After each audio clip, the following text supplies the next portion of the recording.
Rishikesh Advanced Pain Clinic, Noppimayam Surgery Duram. For appointments 9155515563. నమస్కారం, welcome to I dream. ధర్మ మార్గం with Vijitha కార్యక్రమానికి స్వాగతం.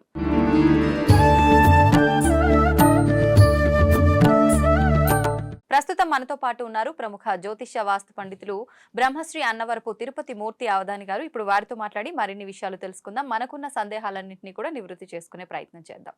నమస్కారం గురుగారు. ఓం శ్రీ మహాగణాధిపతయే నమః. గురుగారు, సకల జనులందరికీ కూడా కావాల్సింది లక్ష్మీదేవి అనుగ్రహం. అయితే అందరికీ జనులందరికీ కూడా అక్షయ సంపదలు ఇచ్చే దేవి ఎవరు అని అంటే లక్ష్మీదేవి. మరి ఆ లక్ష్మీదేవి అనుగ్రహం ఉండాలి అని అంటే ఎటువంటి విధి విధానాలు ఆచరించాలో తెలియజేయండి. తప్పకుండా అమ్మ, రెండు విషయాలు చెప్తాను. ఆ రెండు విషయాలలో ఒకటి తాత్కాలిక ఉపసంహారం, రెండోది దీర్ఘకాలిక ప్రయోజనం. మొదటిదైతే తాత్కాలిక ఉపసంహారం చేయడానికి అందరూ సిద్ధపడతారు, కానీ జీవితకాలం మనకు అది యోగిస్తుంది అంటే దాని జోలికి ఎవరు వెళ్ళడానికి సిద్ధపడరు. ఏం లేదమ్మా, ప్రధానంగా మనం ఏ దేవాలయానికైనా వెళ్తే మంచి పండగల రోజు నాడు అంగరంగ వైభవంగా అలంకారం చేస్తూ ఉంటారు.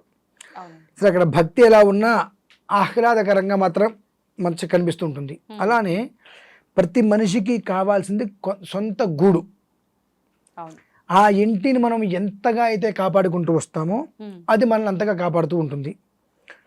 మీరు అన్నట్టుగా లక్ష్మి అనేటువంటిది స్థిరంగా ఎప్పుడు ఎక్కడ ఎవరింట్లోనూ ఉండదు, ప్రవహిస్తూ ఉంటుంది. ఆ ప్రవాహంలో మనకి ఎంత కావాలంటే అంత తీసుకోవాలి.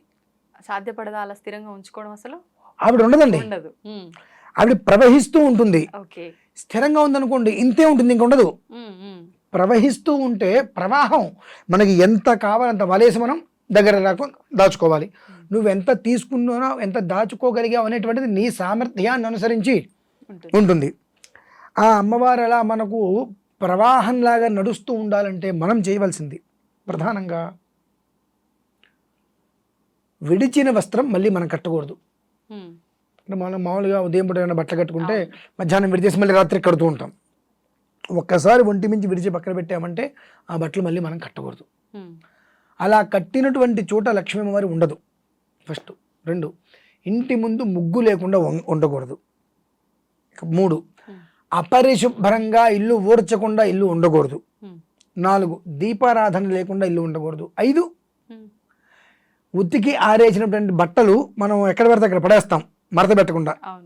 ఈ 5 కనుక చక్కగా మనం ఆచరిస్తూ ఉంటే నిజంగా కూడా మనం ఏ దేవాలయానికి వెళ్ళక్కర్లేదమ్మా. అంటే మన ఇంటికి మించిన దేవాలయం ఏముంది? మీరు ఏ దేవాలయానికైనా వెళ్ళండి, పొద్దు నుంచి రాత్రి వరకు ఉండండి. రాత్రికి ఏం చేస్తారు? తాళం వేసే ముందు ఇంటికి వెళ్ళిపోమంటారుగా, గుళ్ళోంచి బయటకు వచ్చేయండి తాళం వేసేయాలంటారుగా. మనం బయటికి వెళ్ళిపోవాల్సిందేగా. మన ఇంట్లోంచి మనల్ని ఎవరైనా బయటికి వెళ్ళమంటారా? ఎవరు అనరు. ఎంతకాలం మన ఇష్టానుసారం ఉండొచ్చు. ఆ ఇల్లు మనల్ని అంతగా కాపాడుతుంది. ఈ 5 మనం సక్రమంగా చేస్తే చాలండి. ఈ 5 మనం సక్రమంగా చేయలేము. ఎందుకు చేయలేమంటే చాలామంది నోట్లోంచి వచ్చేటువంటి మాట, మాకు ఉద్యోగాలు ఉన్నాయి కదండి, ఆ ఉద్యోగాల్లో మాకు సమయం కుదరదండి. నేనే ఉంటాను, ఇన్స్టాగ్రాము, వాట్సాప్, ఫేస్బుక్ ఇవి చూసే అరగంట మనం కాదనుకుంటే ఒక్కొక్క పనులు మనం చేసుకోవచ్చుగా. అంటే ఏం లేదు, మీకు ఒక ప్రశ్న వేస్తాను నేను. మిమ్మల్ని ఒక చోటకి ఒకళ్ళు ఎవరైనా వచ్చి ఒక 2 నెలల పాటు ఖచ్చితంగా ఉదయం 6 ఇక్కడికి వచ్చి మీరు ఈ వర్క్ చేసుకుంటే ఇక్కడ మీకు నేను జాబ్ ఇస్తా, చాలా పెద్ద జాబ్, దొరకటం కష్టం, ఇక్కడ మీకు జాబ్ ఇస్తా, బట్ ఎవ్రీడే 6 o'clock ఇక్కడ మీరు ఉండాలి అని చెప్పి మీరు ఏం చేస్తారు? ఖచ్చితంగా వెళ్తారు. అంటే అతను మంచి జాబ్ వస్తుంది, జీతం ఇస్తారని చెప్పి. సో అదే అంతకు మించి ఒక 2 నెలలు ఎక్స్ట్రా చేస్తే జీవితం ఉంటుందంటే మనం చేయట్లేదు కదండి. నమ్మకం లేదు ఇక్కడ. అంటే అక్కడ మీకు నమ్మకం ఎలా వచ్చింది? ఏమో 2 నెలలు వచ్చిన తర్వాత ఏదో ఒక అకారణం చేత ఏదో ఒక కారణం చేత 1 నిమిషం లేట్ వస్తే, ఇదిగో నువ్వు ఈ టైంలో లేట్ వచ్చావు కాబట్టి నేను రిజెక్ట్ చేస్తున్నా అనొచ్చుగా. వీసా అప్లికేషన్కి వెళ్తారుగా, 100 మంది వెళ్తే ఒకళ్ళకి 2 వీసా వస్తుంది, మిగిలిన వాళ్ళందరూ రిజెక్ట్ అవుతుందిగా. సో అంటే ప్రతిదానికి గెలుపు ఓటమిలు ఉంటాయి. మనము ఏదైతే అనుకుంటామో దానికి రివర్స్లో జరుగుతూ ఉంటుంది. ప్రతి ఒక్కటి అనుకోవటం మానేసి ఆచరించడం మొదలు పెడితే జీవితం బాగుంటుంది కదా. ఈ 4 ఆచరించాలమ్మా. ఇది దీర్ఘకాలిక ప్రయోజనం. ఇకపోతే దీర్ఘకాలికం కాకుండా అప్పటికప్పుడు ఆపత్కాలంలో మనల్ని కాపాడేటువంటిది. అమ్మవారికి రేపు 29వ తారీఖు చతుర్దశి. ఆ చతుర్దశి రోజు నాడు ఎవరన్నా ఒక పంతులు గారి ఇంటికి పిలుచుకొని మహాలక్ష్మి హోమం, తంగేడి చెట్టు పూలు దొరుకుతాయి పసుపచ్చవి, ఆ తంగేడి పూలతో అమ్మవారిని ఆరాధన చేసి ఒక దండగట్టి అమ్మవారి మెడలో వేసి గోరింటాకు గింజలు దొరికితే విప్ప పువ్వు తేనె ఈ 3 కలిపి అమ్మవారికి హోమం చేయగలిగితే తాత్కాలిక ఉపశమనం. గోరింటాకు అంటే మనం ఆ గోరింటాకు గింజలు, ఆ గోరింటాకు గింజలు, విప్ప పువ్వు, తేనె ఈ 3 కలిపి కనుక హోమం చేసినట్లయితే తాత్కాలిక ఉపశమనం. ఏంటంటే మొత్తం అప్పటికప్పుడు ఏదైనా ఆర్థిక ఇబ్బంది వచ్చింది తప్పదు, ఇప్పుడు ఇది నాకు కావాలి అన్న టైంలో ఇలాంటిది. ఓకే, అందులో రేపు చతుర్దశి విశేషం 29వ తారీఖు. ఎందుకంటున్నానంటే అమ్మా ఇది చతుర్దశికి అమ్మవారికి సంబంధం ఉందా గురుగారు? చాలా విశేషమైన సంబంధం ఉందండి. అమావాస్య కాదా సంబంధం, దీపావళి అంటారు. అలానే కదా, ఒక్కొక్క తిథికి సంబంధించి ఒక్కొక్క దేవతకి ఒక్కొక్క విధానంలో అనుసంధానం ఉంటుంది. ఇప్పుడు ఈ చతుర్దశికి అమ్మవారికి ఏం ఈ సంబంధం? చతుర్దశికి ప్రత్యేకమైన విధానం అనేటువంటిది అనుసంధానం అయ్యి ఉంది. కనుకనే ఈ చతుర్దశి అమావాస్య అనేటువంటిది ద్విరావృత్తము అని అంటారు. 2 దేవతల ఆరాధన విడివిడిగా ఉంటుంది. ఈ 2 దేవతల ఆరాధనకి ఈ చతుర్దశి అమావాస్య చాలా విశేషం అనమాట. మీకు 2 దేవత మీకు చెప్తాను మమ్మల్ని. అయితే తాత్కాలిక ఉపశమనం, మనం మానవులం, మనకున్నటువంటి జ్ఞానం ప్రపంచంలో ఇంకెవరికి ఉండదు. ఆ జ్ఞానం మనకు కూడా ఉపయోగపడుతుంది. అంత అజ్ఞానంలో ఉంటుంటాం మనం. అంటే మనకు ఏదైనా వస్తుంది అంటే ఏదైనా చేస్తాం. కాబట్టి ఆ ఫలితం ఏదైనా ముందే రావాలి, మనకు వస్తే మనం దీర్ఘకాలికంగా ఏదైనా చేస్తాం. కాబట్టి ఈ చతుర్దశి రోజు నాడు ఆ అమ్మవారికి చేసేటువంటి ఆరాధన చేసుకుంటే వాళ్ళకి ఖచ్చితంగా తాత్కాలిక ఉపశమనం చూస్తారమ్మా. అంటే తాత్కాలిక ఉపశమనం అనేటువంటిది మన నెత్తి మీద బండ ఉంది, బండ దిగాలనే ఉద్దేశంతో చతుర్దశి రోజు నాడు అమ్మవారికి హోమం చేశాం కాబట్టి ఆ బండ మనకు దిగింది, ఇక్కడ తాత్కాలిక ఉపసంహారం అయిపోయింది. కానీ దీర్ఘకాలికంగా ఇది మనకు ఉండాలి. అప్పుడు ఏం చేయాలంటే ఇంతకుముందు మనం 5 విషయాలు చెప్పుకున్నాం. ఈ 5 యథావిధిగా ఆచరించడం మొదలు పెడితే వెనక్కి తిరిగి చూడవలసిన అవసరం లేదమ్మా. ఎప్పుడూ కూడా ధన కనక వర్షం అనేటువంటిది అలా ఇంట్లో కురుస్తూనే ఉంటుంది. ఆ కురిసింది అది వెళ్ళిపోతూనే ఉంటుంది, కురిసేది అలా నిలుస్తూనే ఉంటుంది.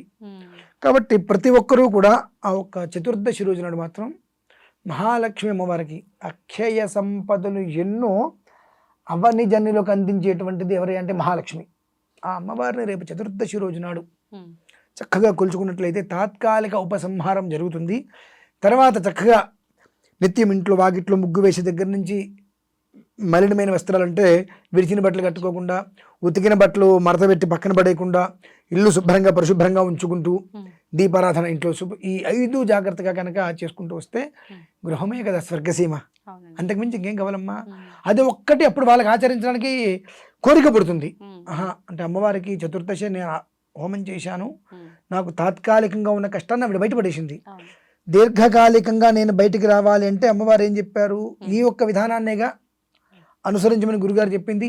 ఇదేం చెడేం కాదుగా, కుటుంబానికి మంచిదేగా.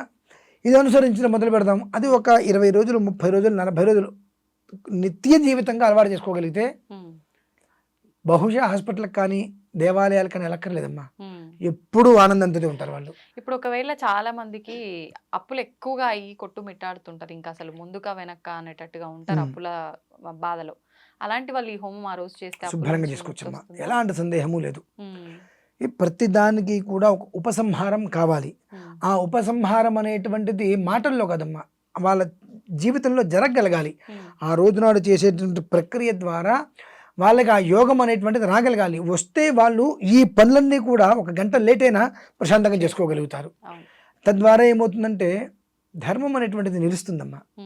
ఖచ్చితంగా ప్రతి మనిషి ఆచరించి తన జీవితంలో లబ్ధి పొందుతాడు. ఖచ్చితంగా ఎక్కడికో పరిగెత్తకల్లా, అక్కడే ఉన్న చోటు ఉండి తన పనులన్నీ చేయించుకోవడానికి మంచి యోగ మార్గం ఇది ఒకటేనమ్మా. ఓకే, అది చాలా మంచి విధానాన్ని తెలియజేశారు గురుగారు. ధన్యవాదాలు.